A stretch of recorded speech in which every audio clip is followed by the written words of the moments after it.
central bank last week auctioned about 70 million renminbi in a Naira Yuan swap deal between Nigeria and the People's Bank of China. Currently, Stanbic IBTC is the only commercial bank qualified to participate in the auction. Ahead of the second auction, which holds today, Channels television producer Temple Ashajo had a chat with Babatunde Akindele of Stanbic IBTC, who explained the commercial side of the swap deal.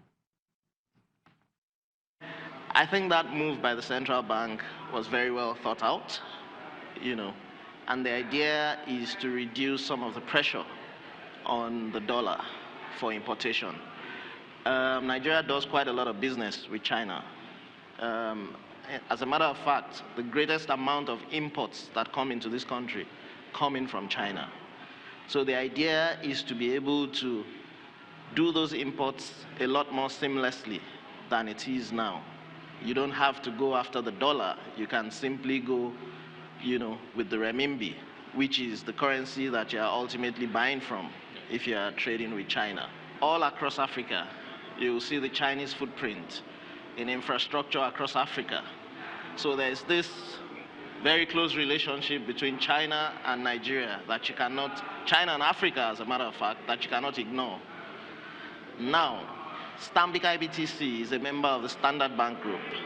Standard Bank Group in itself is owned 20% by ICBC, which is a Chinese bank and the largest bank in the world. So you can see the relationship, between Stanbic and the Chinese community. A 69 million yuan auction took place last week. That was the very first of its kind in Nigeria here. What was the experience like? Well, it went well. Of course, it was the first, so there wasn't total awareness. Some people haven't registered their forms yet, which is what will first qualify you to participate. But I'm sure that now that the first one has happened, everybody believes, and people importing from China are rushing to register their forms so they can participate in the subsequent auctions. First, you have to be importing from China, goods of Chinese origin and coming from China, and you're paying a supplier in China. So then the next is, the regular importation procedures, which is you register a form for either an LC or bills for collection transaction. Now, from the very first auction that took place last week, what were the challenges faced? Do we have any areas of improvement?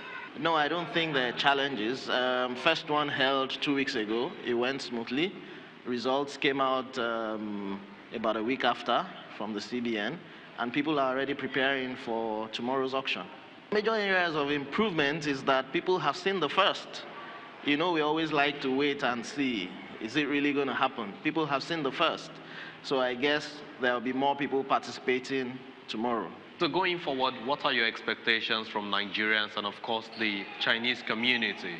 I would expect the Nigerian community that imports from China to get on board, register their forms and, bid at the auction so that they can get their renminbi to bring in their raw materials and their machinery. I expect to see a lot more Chinese businesses in Nigeria coming to open their accounts, because we have dedicated Mandarin-speaking relationship managers to attend to them. We also have an African-China banking center, that deals with them, with Chinese businesses electronically. So they have inquiries, they have things that they want done. This can be done by email, by phone, in Chinese, and so on. Both Chinese RMs and Nigerian RMs who actually speak Mandarin. The Stanbic IBTC was meant to be the only licensed bank qualified to carry out the Naira Yuan swap deal for Nigeria. But along the line, the National Assembly waded in and made it possible for other banks to participate. But does that change anything for you? No, it doesn't. It doesn't. It just makes it a lot easier for those who are importing to get, funds.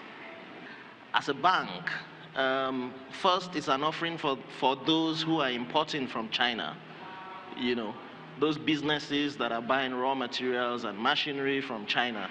It makes it a lot easier for them to be able to do that. And of course, those raw materials and machinery are coming to feed factories here in Nigeria. And you know the spiral effect. You know, factories are working, they're getting their raw materials, goods are out in the market, there's employment. It all dovetails into that.